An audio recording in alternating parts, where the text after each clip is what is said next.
Vandag wil Uitsignuus graag gesels oor 'n saak wat baie belangrik is vir ons as lidmate en vir al Richwood-inwoners.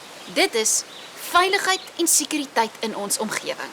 Dis nie lank gelede nie dat 4 persone een oggend vroeg vir Petro McGregor en haar gesin in hulle huis aangehou het.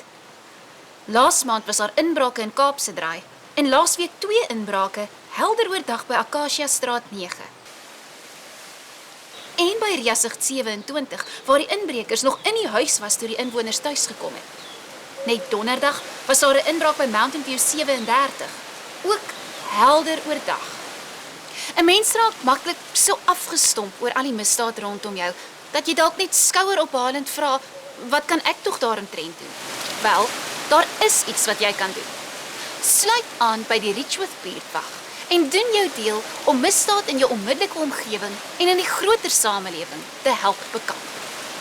Die Richwood buurtwag, oftewel Richwood Neighbourhood Watch, het 'n webtuiste by www.richwood.org.za waar jy al die nodige inligting kan kry van hoe om elektronies aan te sluit en waar jy die jongste nuus oor misdaad in ons omgewing kan oplees.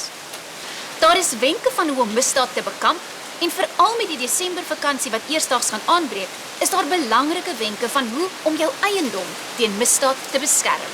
Paul Wileman is die voorsitter van die Richwood buurtwag. Bel hom gerus as jy meer wil uitvind. Sy nommer verskyn op die skerm. Toby Engelbrecht is die Suid-Afrikaanse Polisiediens se hoof vir sektor 4, ons sektor. Bel hom om misdaad aan te meld. Dan is daar ook 'n polisievoertuig wat 24 uur elke dag in hierdie sektor aan diens is en dadelik op misdaad kan reageer. Skryf asseblief hierdie nommers neer. Ek hou dit nog 'n rukkie op die skerm. So 'n tydjie gelede het Uitsignuus die gemeente se nuwe amptelike logo verduidelik. Kom ons kyk weer daarna. Die bestaande lese van ons gemeente, Jesus laat ons omgee, is oor jare gevestig as 'n belangrike waarde van ons gemeente. Die afgelope paar maande is daar op verskeie forums gesels hoe ons deur middel van 'n nuwe logo uitdrukking aan hierdie lese kan gee. Dit is nou vir ons baie lekker om aan te kondig dat hierdie nuwe logo deur die GBR goedgekeur is en voortaan op alle amptelike stukke van die gemeente gebruik sal word.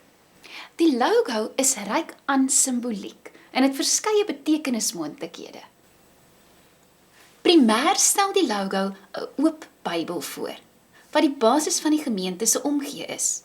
Die 3 lae van omgee is op mekaar gebou, met die een wat uit die ander vloei.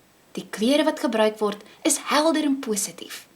Hierdie primêre deel van die logo kan by tye alleen gebruik word, met 'n enkele woord of met die naam van die gemeente onderaan. Ons Uitsignuus inleiding is 'n goeie voorbeeld hiervan.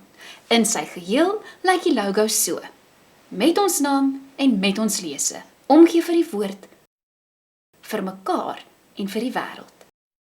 Afhangende van die medium van aanwending, kan die logo natuurlik ook monotone gebruik word. Die volkleur aanwending bly egter die eerste prys. Mag die nuwe logo ons ook help om hierdie 3 lae van omgee verder te verdiep en uit te brei. Met die Oktoberwind hier om my, is dit dan al van my kant af. Ek is nou met die Kemp vir Uitsignuus in Richwood. Groetnis.